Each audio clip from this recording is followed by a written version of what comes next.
If you serve something which is as good as what is served on a street side dhaba, everybody will be glad to eat that food. But what is served in the big restaurants, it's terrible. We are producing golf balls instead of idlis. I'm sorry I'm saying such things because I want them to improve. People with passion for Indian food have to take Indian food around.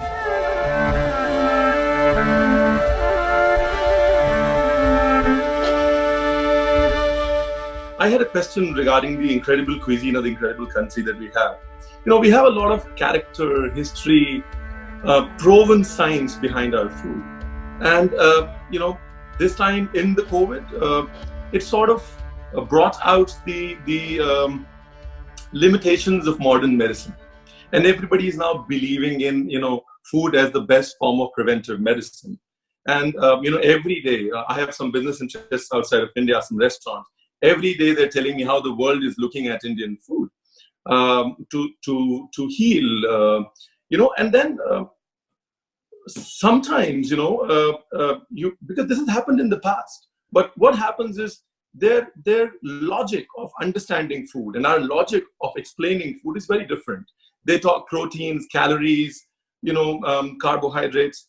Our food is more cause and effect food, and also the way it is passed down to us is not through structured education books. It's passed down to us by grandmothers who've said, have this because I say so. So this mixture of intangible philosophy plus ancient wisdom that we have incorporated in our cuisine, which is effective, which sort of is proven over the years. And, how do we make our food marketable? Because this is again an opportunity for us chefs to take Indian food out and make it big.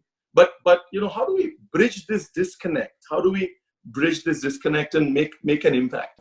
It is very important that we speak in modern language, otherwise to change that narrative is not going to happen in a short period of time. We have to speak in today's language.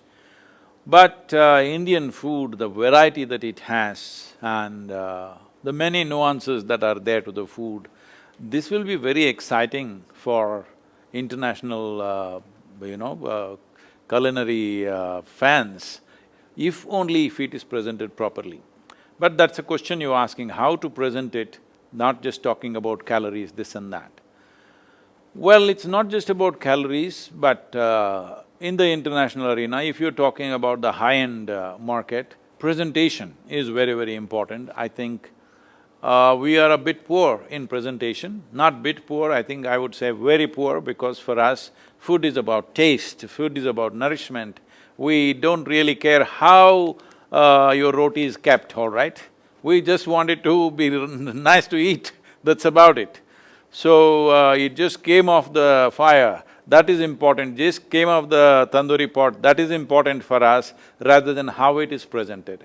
They don't mind bread which is 1 month old, but presented properly. That is their way of looking at things. So this change in looking at fresh food, that Indian food is most of the time coming straight from the pan to the plate, and the significance of that, I think we need to do something about that because that is not understood, and many ailments in the world. Particularly, I've been talking to the American audience continuously. Just eating fresh food, what it will do to your health is a big thing. This needs to be communicated, that communication issue is there. But at the same time, I feel maybe the high-end restaurants, some of them may be okay, but my experience of restaurants may be outdated because I'm talking about how things were 15 to 18 years ago, because since then I've not been able to go to restaurants, I get crowded in Indian restaurants, so I can't go anywhere in the world. But I'm talking about some time ago, let's say restaurants in United States or Europe, wherever you went, I think London is little better, Indian restaurants in London are little better quality. But if you go to other places, especially in US, if you go to an Indian restaurant, it's a terrible experience. Neither the taste, nor the quality, nor the service, anything is good. Service you can improve by training them, but taste-wise, if you serve something which is as good as what is served on a street side dhaba, everybody will be glad to eat that food. But what is served in the big restaurants, and I'm sorry if I'm, rubbing you in the wrong way, any of you. For example, every good hotel that I go to in India, morning I will end up giving a lecture to the chef and the manager who is there. Because in South India, in Tamil Nadu, I'm saying, in Chennai city, you can't eat the idli. It's terrible. If you just go outside where the labor are eating on the street side, fantastic idlis he will serve. I said, why don't you hire this guy who is just standing outside your compound wall? If you get that guy, he knows how to make a idli. Now, I was in one of the major hotels in Bangalore, and I see the idli sambar is terrible. I say, who is doing this idli? And very proudly they bring the chef. I ask him, where are you from? He says, I'm from Ludhiana. I don't know if you're from Ludhiana. I said, why is this Ludhiana guy doing idli here? Why can't you get one local guy? I'm saying such simple things are not taken care of. If you look at it, except in a few hotels, even in India, the experience of a breakfast is quite… Indian breakfast is quite bad, so everybody ends up eating a croissant or a bread and butter and egg and something else, they won't eat this. But today there is substantial research and medical understanding that eating something like, let us say for example, I'm taking idli, that it's 70% carb and 30% protein, it is the best way to eat. Every research in the world says that. But we are producing golf balls instead of idlis and we expect people to eat it, nobody will want to eat it. If you eat idli in any of the Delhi hotels, I'm sorry I'm saying such things because I want them to improve. Tomorrow you will have acidity in your stomach because the batter is probably 1 month old. I don't know how old it is. It doesn't work like that. It has to be done fresh, it has to be done in a certain way, because if people want to be healthy, these kind of steamed foods which have both protein and carb is the best thing to consume. So, I think in United States, a whole lot of small restaurant owners have assumed that nobody anyway understands, so you can serve them whatever you want, anyway a certain amount of… See, when people do business for livelihood, they do it one way. When people do business because they want to create something, they'll do it another way. So this has to come, people with passion for Indian food have to take Indian food around. This is a good time for Indian restaurant chains to come up, but quality must be there.